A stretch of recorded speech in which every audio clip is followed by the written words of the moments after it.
Sejam muito bem-vindos ao 5º episódio do meu podcast. É uma honra ter você aqui comigo. Para quem ainda não me conhece, eu sou a doutora Renata Sejas, pediatra, criadora do Método EVA, que faz o seu filho crescer saudável física e emocionalmente. Hoje, o tema que a gente vai falar é superdotação e altas habilidades. Eu trouxe uma convidada super especial, é a Carline. Ela é mestranda em altas habilidades, então ela tem muita experiência sobre esse assunto. Seja muito bem-vinda! Obrigada, é um prazer estar aqui contigo e poder contribuir com essa temática que é algo muito persistente, né, na atualidade e que eu possa, e não só para você, mas para o teu público, colocar algo que seja útil, né, que gere um benefício para as pessoas. Eu tenho certeza. Vamos lá, eu quero começar perguntando para você, para que os nossos pais entendam. Qual é a diferença de uma criança superdotada, ou o que é superdotação e altas habilidades? É algo que a gente não ouvia muito esse termo, há pouquíssimos anos atrás, e hoje ele está muito em alta. Então, começa a fazer essa diferenciação entre um nome e outro. A nomenclatura. Né? São duas expressões, as duas querem dizer que existe um ser ali, um indivíduo, criança, adulto, adolescente, que tem um alto nível de capacidade intelectual ali, né? Porém, o superdotado, essa nomenclatura, ela é tipicamente direcionada para aqueles que já vêm com essa condição, biologicamente falando, né, vem de uma condição hereditária, genética. Então, a gente chama o superdotado os gifted, certo?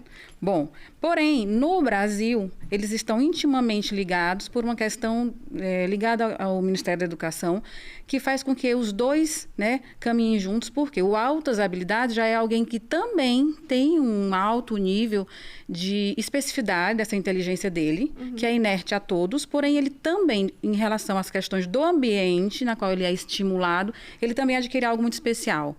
E aí ele tem uma alta habilidade. Então, necessariamente, todo superdotado tem alta habilidade. Porém, nem toda alta habilidade é superdotado. Digamos assim. Consegue? E os dois, né, andam com o mesmo respeito, né, a mesma sintonia em relação ao que os dois, né, tipos de pessoa acaba... Que sendo inerte a cada um deles, os dois andam de lado a lado com os direitos que têm, com o tipo de intervenção, como também com as vulnerabilidades que existem entre eles, né? Todos eles acabam também surtindo neles efeitos muito parecidos, como as instabilidades, né, emocionais, a dupla excepcionalidade, não necessariamente existe dupla excepcionalidade para todos, porém eles vêm, né, com características em comum, mas que é algo heterogêneo, são muito complexos e a gente consegue ver diferenças, mas os dois quadros, seja o alta habilidade ou a superdotação, a gente consegue conferir grandes potenciais. Vamos falar assim de uma forma muito simples para essa mãe que está ouvindo a gente em casa.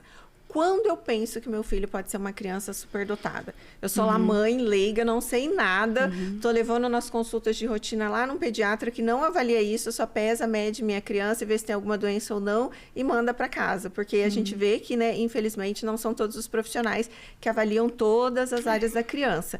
Quando que a mãe, que é o nosso público, ela deve pensar assim, nossa, aqui pode ter alguma coisinha? Linguagem. Vamos começar com a linguagem. Crianças com uma certa precocidade no falar e com um tipo de vocabulário já muito rebuscado e que consegue colocar essa expressividade, né, em situações inusitadas, ou que vem com muitas curiosidades, né, com coisas assim que não diz respeito à faixa etária que ele pertence.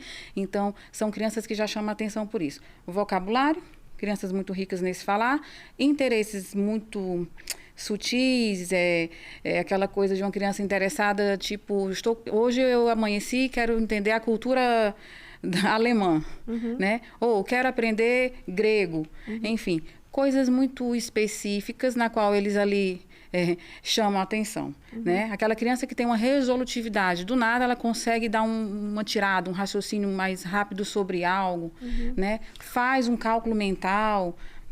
Carline, e com que idade? 3 aninhos a 2, se você já consegue ver essa criança com essa fala, já te chama muita atenção. Pode ser uma precocidade, mas chama atenção. Já podemos colocar ali num processo, inclusive, de investigação. Porém, tipicamente, pela minha experiência empírica, é coisa concreta, a gente consegue ver um QI mensurado e uma qualidade de alguém com inteligência comprovada a partir dos 6. Antes disso, existem testagens, porém são testagens mais limitadas para todo um processo que é a complexidade de ser inteligente, que só a partir dos 6 a gente tem instrumento para isso, né? Que é para qualificar essa inteligência e conseguir aspectos dela que a gente identifica até possibilidades de áreas na qual ele se sobressai, como seria uma área verbal, ou uma área de raciocínio, ou uma área espacial, verificar a inteligência fluida, que é essa inteligência mais racional, então, né, de lógica. Para ficar bem claro aqui para as mães, a partir dos 2 anos, 3 anos, onde a criança já fala ali muito bem, ela tem uma fala muito mais robusta. Isso já é algo que me chama atenção. Mas, para eu colocar esse nome, fazer as avaliações, os testes, eu preciso que essa criança tenha pelo menos 6 anos de idade.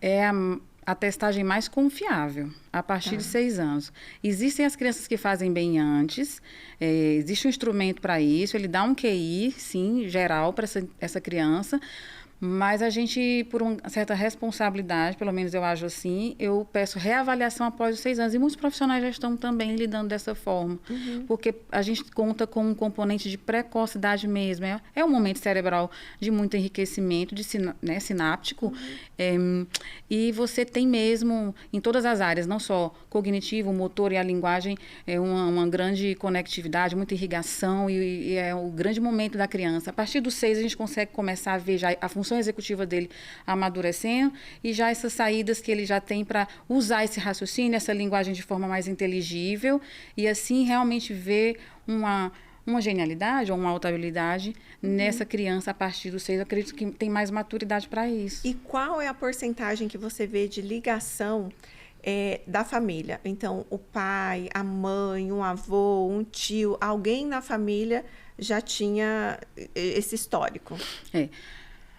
Quando existe alguém na família com já detectada a condição, já é alguém que se destaca muitas vezes profissionalmente ou muitas vezes na capacidade mesmo de resolução de situações, está se sobressaindo em algo. Algumas famílias se interessam em identificar algo no filho, né? Outras consideram que isso seja algo normal, não exploram tanto. Devido a essa nossa condição, como você citou antes, do momento, hoje a gente tem muitas famílias já buscando também entender, não só a si mesmo, como o próprio filho, né? O funcionamento dele, que como eu disse, eles vêm não só com essa informação linda, eu acho tudo muito bonito, é a minha maior vibração do momento. Mas eles também vêm com situações também atípicas ali, incomodando, como o humor, né, a superestabilidade com coisas, né, às vezes a agressividade, o mau jeito para lidar com situações sociais. Então, os pais muitas vezes procuram até para ver o que é aquilo e não isso. Você percebe que, de certa forma, a escola chama a família pedindo para a família levar essa criança num pediatra, ou num neuropediatra, ou numa psicóloga, pensando num diagnóstico de TDAH? TDAH, sim. Rotina escolar. O TDAH, né? Por quê? Porque ele está ligado à questão da aprendizagem, né? Já o alta habilidade, superdotação, é pouca a situação onde a escola coloca, né, isso como algo também a ser testado, avaliado, porque é o aluno que não dá trabalho. Principalmente o aluno com alta habilidade acadêmica, né? Ele tira notas boas, ele não é regra, mas eles não dão, né, esse trabalho com a questão do aprender. Então, não há uma necessidade, a não ser que ele tenha a dupla excepcionalidade, né? Como eu falei, ele tem aquilo, mas tem aquilo outro, né? Então, é indicado pela deficiência ou transtorno ou aquilo que não está funcionando, a avaliação dele, mais do que para confirmar a superdotação dele, né? É o aluno brilhante, é o aluno que está preparado para a questão do escolar, né? O aprender ali é algo fácil, né? Não vai ser de tanto interesse. Entendeu? Esse não é um diagnóstico. Então, superdotação não é um diagnóstico. Ela é uma condição. E como que nós fechamos essa condição? O que eu preciso de ferramentas na prática para eu fechar essa condição? Então, se você tem, como a gente colocou, o interesse de identificar no teu filho, né, as especificidades dele, o que ele tem de brilhante, o que ele tem de talento, dentro da sociedade, dentro dos profissionais, a gente tem uma avaliação. Eu praticamente é uma das coisas que eu mais faço, a avaliação neuropsicológica. Ela tem o instrumento específico de medição, de mensuração de inteligência, de capacidade geral do indivíduo. Quanto tempo ela dura? 1h30. No meu caso, eu faço em 1h30. Né? A gente tem vários instrumentos. A criança VISC 4. O adulto, a gente tem as escalas. É a mesma escala, o Exerly. E adulto VAIS e o VASI. São 2 escalas também para o adulto que se interessa em se conhecer. E a criança pequena, é o que eu te falei, a partir dos 6 anos a gente consegue fazer a escala Exerly e ela consegue medir tanto os potenciais de execução como da área verbal desse indivíduo e proficiência cognitiva, que é a velocidade que essa pessoa tem para lidar com a informação, velocidade de processar as coisas, de ser rápido, né, no aprender, por exemplo.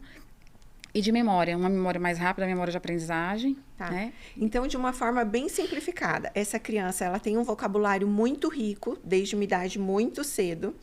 É uma criança que ela aprende as coisas e ela tem uma facilidade de uma forma excepcional quando a gente compara com outras crianças.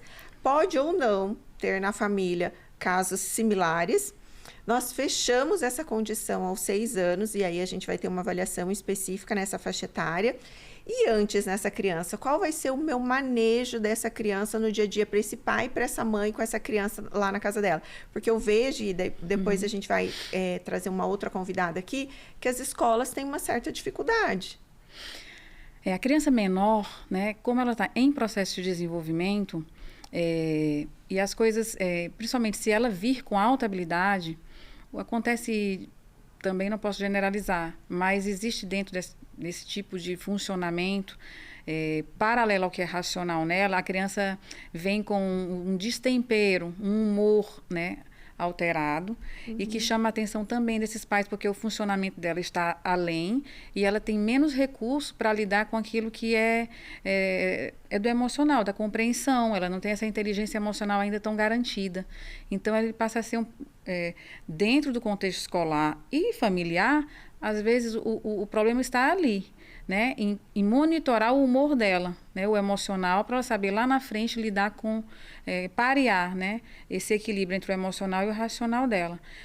Essa é a problemática mais comum encontrada. Mas uma criança que é superdotada ou alta habilidade antes dos 6 anos, que está ali, a flor da pele, super cheia de interesses diversos.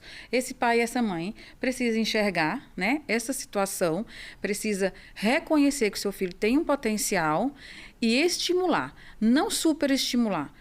Jamais subestimar ou considerar que aquilo está normal, mas adquirir um recurso próprio, né? Dos mais simples possíveis que seja, aquele recurso que você tem em casa. Se é a criança que tem interesse por histórias, não sabe ler, mas ela quer história, ela quer colocar a cabecinha dela para funcionar, esse imaginário dela que está ali, a flor da pele, querendo tudo, entender esse mundo de uma forma rápida. Então, esse pai precisa, no mínimo, ler para esse filho todo dia. E não vai ser cansativo para ele, né? Nem para a criança, nem para esse pai, eu acredito que não. É um mínimo de recurso que você possa fazer, a leitura, né? É a criança que tem um potencial, e eu vejo muito hoje nos adolescentes, e a gente vê depois, vai fazer um teste de construtividade, eles estão lá em cima como testes construtivos, que mexe com, são os blocos, né? Encaixes, quebra-cabeça, coisas simples. E se você vê que teu filho é mais dessa área, mais analítica, mais racional, estimular com esse tipo de brinquedo, né? Brincar junto. Qual é o coeficiente normal de uma criança, de um adulto, e qual vai ser o coeficiente de inteligência encontrado nessas crianças, nesses adultos, mas a gente está mais focado na criança hoje? A partir de 90, a gente considera a média geral da população. Essa média, ela é comum a todos, né? Todos nós temos inteligência, quero deixar claro isso.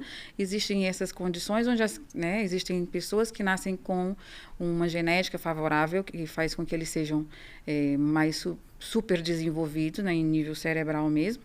E eles fazem QI acima de 120, ou alta habilidade.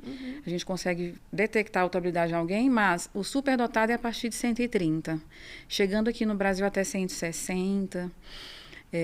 Lá fora ainda tem medições que fazem um QI 200, mas na Europa. Aqui no Brasil a gente chega até isso. E você vê esses números em aumento? Não. Não? Os de superdotação e adaptabilidade, para mim, eles estão subscritos. A gente não consegue ainda detectar tudo que existe no Brasil, por exemplo, nem no mundo, porque ninguém se testa e não se reconhece. A gente tem que fazer um movimento. Mas hoje nós falamos mais disso, porque a gente informa mais, ou os números estão iguais, e antes a gente não tinha esses números por falta de informação. O que você... Porque é uma coisa em alta agora. Tem aumentado por isso, né? A gente então, tá na não onda... que aumentaram os números em si, mas que se aumentaram o fechamento do perfil desse paciente. Tem aumentado por isso, né? Mas estão aí. Inclusive, aqui no Brasil, a gente tem um número que não... Acredito que é bem... Né, não é real, de registros, né, no MEC, que é muito inferior ao que a gente pode ter, dos 60 milhões de estudantes, só tem um registro de 20 e poucos mil, então não é só isso, né? Então precisa sim desse estímulo, né, da sociedade para que a gente descubra os nossos gênios e que eles fiquem por aqui, né, para que sejam esses cidadãos que vão contribuir com a sociedade, com aquilo que eles têm de melhor. Tá. Então, exemplifica para mim de uma forma clara uma criança de ao redor de 7 a 8 anos, quais serão as características dela? Eu já estou pedindo para ela adiantar isso, gente, porque vocês estão ouvindo muito a gente falar da parte teórica aqui, mas vocês vão ver isso de forma muito nítida e de forma muito clara quando vocês conheçam uma criança nessa condição. E hoje vocês vão conhecer uma criança nessa condição. É muito complexo. Não existe assim. Hoje uma característica por faixa etária, mas... claramente ainda é muito fácil de entender essas crianças pela questão da curiosidade, da grande capacidade de memória, num bom desenvolvimento acadêmico, escolar, a gente vê pelas notas, um comportamento onde a criança é curiosa, interessada, né?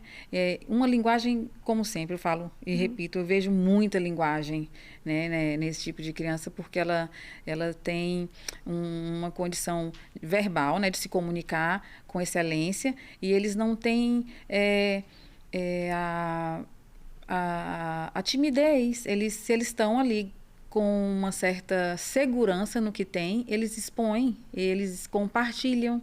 Então, eu vejo muito entre eles um compartilhamento, uma certa capacidade alta que eles têm mesmo de empatia e de senso de justiça. Então, a gente vai vendo várias coisas assim muito ligadas pela faixa etária e que se estende essas características. Eu vejo muita memória e muita capacidade de aprendizagem, né, de desenvolvimento escolar, né, fluido neles. A gente vê pelas notas, de cara a gente vê sobre esse tema. O que você gostaria de deixar assim mais frisado e mais marcado para o pai e para a mãe? Para o pai e para a mãe que está ouvindo a gente agora, ele lembrar dessa sua frase, ele fala assim: eu preciso de ajuda, eu preciso ir atrás disso. Olhem para os seus filhos, né? Sejam genuínos nesse olhar, né? Não subestime situações do tipo: meu filho está falando bobagem, está imaginando demais, porque ele pode estar assim com uma grande ideia, algo muito brilhante que vocês podem estar perdendo, né? Se não ouvirem os filhos de vocês, sobretudo, mas de reconhecerem essa habilidade, esse brilhantismo que eles têm, porque eles têm coisas que vocês sabem que são diferentes. Não é nada tão típico, né? Olhem para os seus filhos. Muito bem. Gente, e agora vocês vão olhar para uma criança.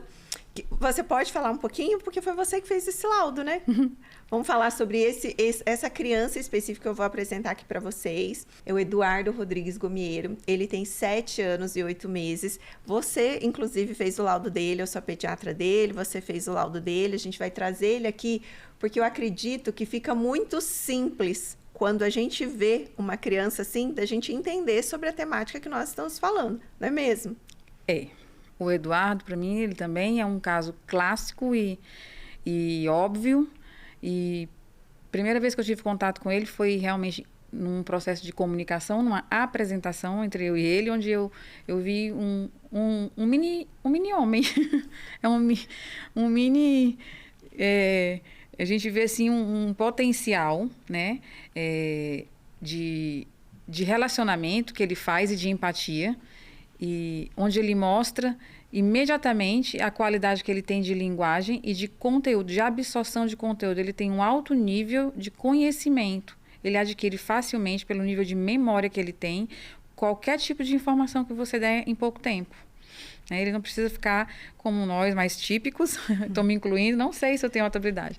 Mas ele é fácil de aprender. Então agora com vocês eu vou trazer Eduardo Rodrigues Gomiero. Ele tem 7 anos e 8 meses.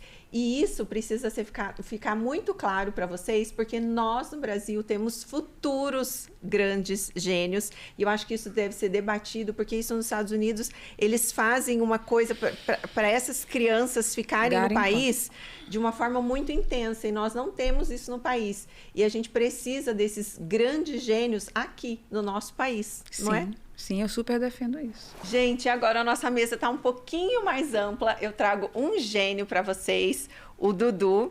Ô, Carline, fala um pouquinho para mim qual é o coeficiente de inteligência do Dudu. Ou seja, QI.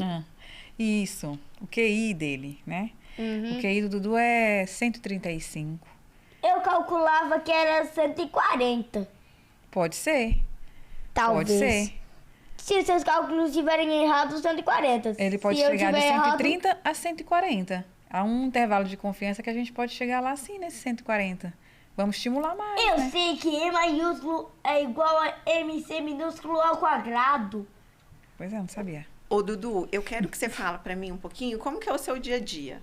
Lá na sua escola, o que você faz com seu pai, o que você faz com sua mãe? Bom, um dia de prova na minha escola, não na minha rotina que tem prova na minha escola, que é em alguns dos diazinhos, eu geralmente acordo, faço higiene, tomo café da manhã, assisto TVzinha sobre um desenho que ensina sobre os animais, chamado Mistérios Animais. Você gosta de animais? Tem algum que você gosta mais? Sim, um rato! Mas por que um rato? Tô fofinho! E aí, você assiste um pouquinho do desenho? E daí eu também como um cereal chamado Nescau, como o meu favorito Crunch não tá aí em casa, por causa que já tem muito Nescau. E daí eu vou pro almoço, que na diária é arroz e carne ou arroz e salmão. E salada? Salada eu não como. E legumes? Não. Não? Só se for batata cozida. Porém, é a menor chance de comida de eu comer. Mas é de uma das menores chances de eu comer. Relaxa, não é uma chance tão baixa assim. Ela é pelo menos de entre 35% e 20%. Meu amor, eu sei que você fez um trabalho no final do ano falando sobre as bandeiras. Conta um pouquinho pra gente desse trabalho que você fez na escola. Bom,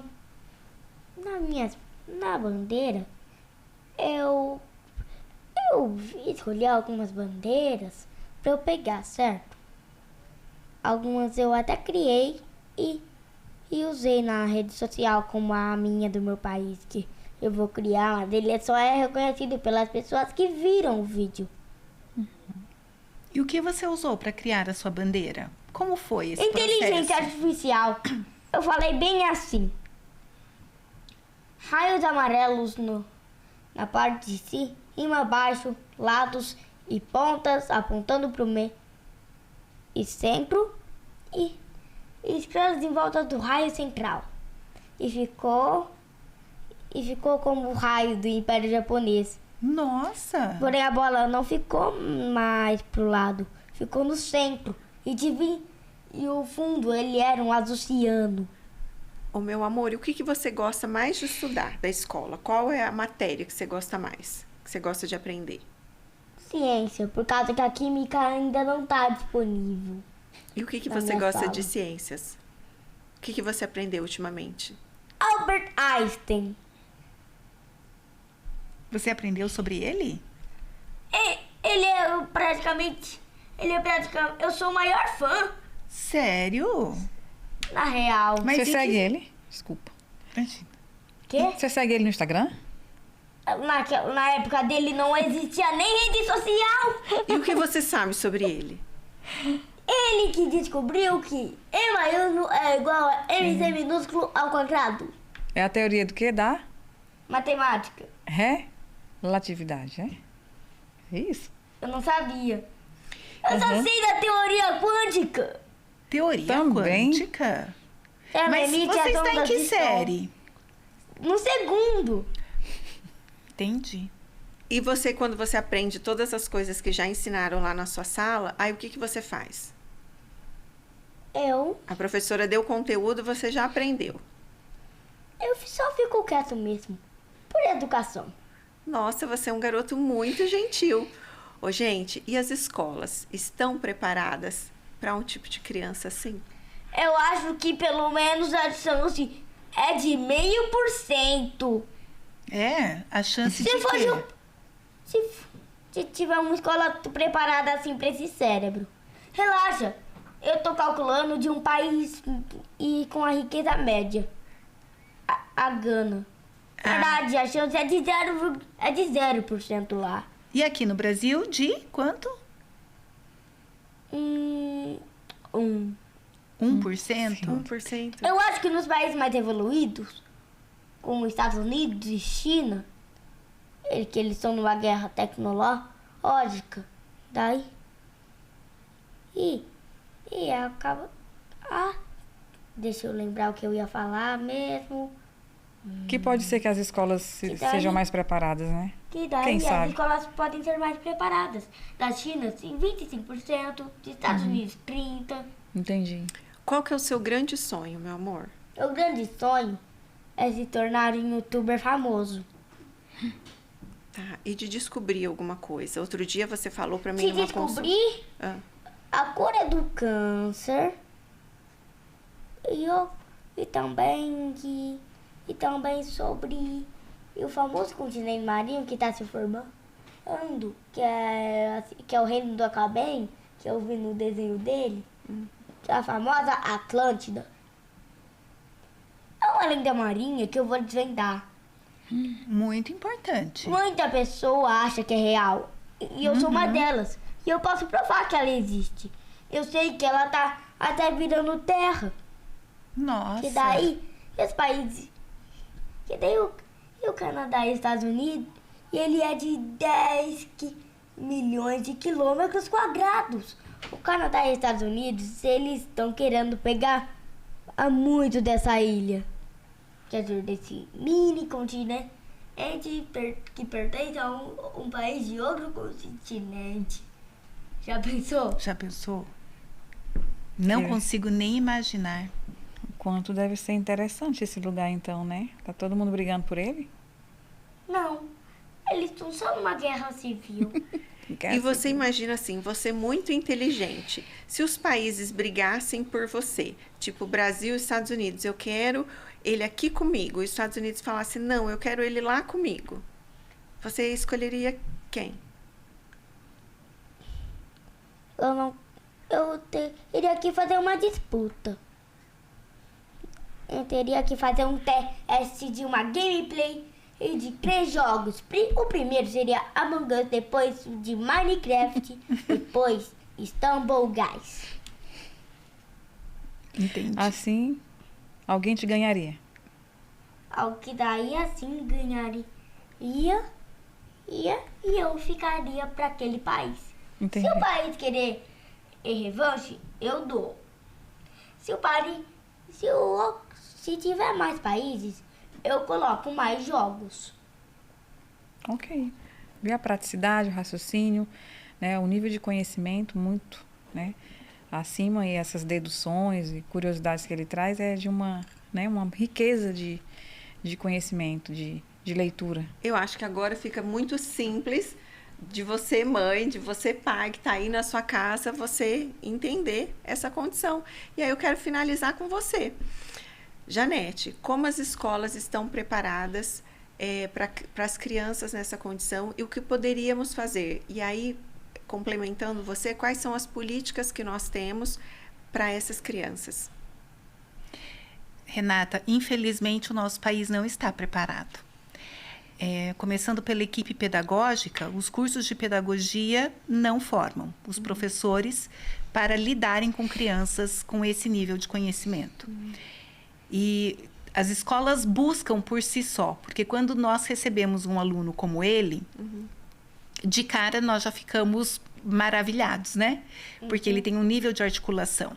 A escola tem que buscar recursos sozinha. Então, a gente prepara materiais, enfim, mas o governo tem, na Base Nacional Comum Curricular, critérios para atender.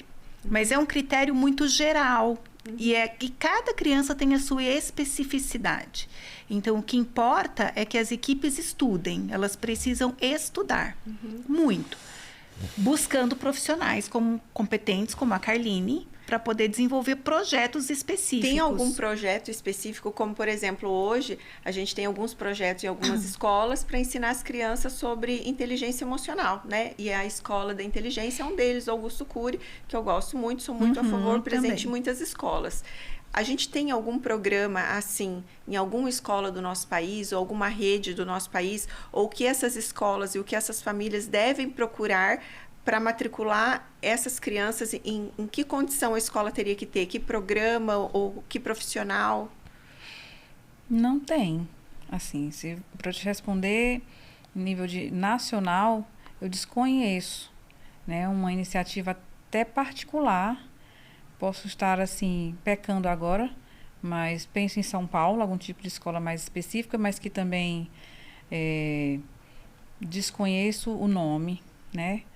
Mas seria o nosso estado, onde existem tantas especificidades pelo tamanho que tem, pelo que a gente sabe, tem muitos níveis de escolas, inclusive as bilíngues, trilíngues, mas eu desconheço. No Brasil, algo mais dirigido, sistematizado, burocratizado, né? Vamos pensar assim, obrigatório. Não, eu não consigo te responder, porque falta, como a Janete falou, o profissional para estudar e para criar, né? As pessoas estão muito condicionadas às suas rotinas, e essa flexibilização, né, tanto do administrativa como pedagógica, como de profissionais, para isso fica mais restrita. A história do tempo, ou mesmo dos interesses, esse público é muito menor, corresponde a 3 a 6% da população. Talvez não seja interessante o investimento. Acho isso um pecado, porque a gente está aqui nesse momento apelando para que a gente reconheça esses perfis dentro da sociedade brasileira e que eles sejam valorizados, reconhecidos e estimulados a estar em grandes projetos, né? E eu não consigo te responder sobre métodos e lugares aqui que isso esteja acontecendo. Mas houve uma tentativa.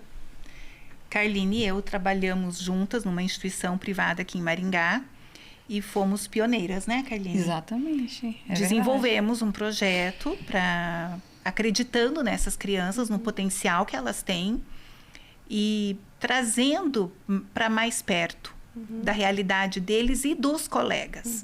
Porque saber conviver com eles também é importante, né? Eu quero finalizar aqui agradecendo vocês, e você colocou aqui um número de 3 a 6%, né, que às vezes para a instituição é uma coisa economicamente não tão viável, mas quando eu penso a nível nacional de governo, 3 a 6% de crianças que amanhã se tornarão adultos com esse coeficiente de inteligência pode transformar a nossa nação e, quiçá, o mundo, né? Então, que vale a pena aí cada investimento e que esse projeto de vocês, ele cresça e evolua para cada vez mais instituições, porque eu considero essas crianças um tesouro. Com certeza. As pérolas. Gente, muito obrigada. Mais um podcast finalizando por aqui. E coloca aqui suas perguntas nos comentários. O Dudu também vai responder, não vai? E é isso aí, gente. Beijos. Então, beijo também.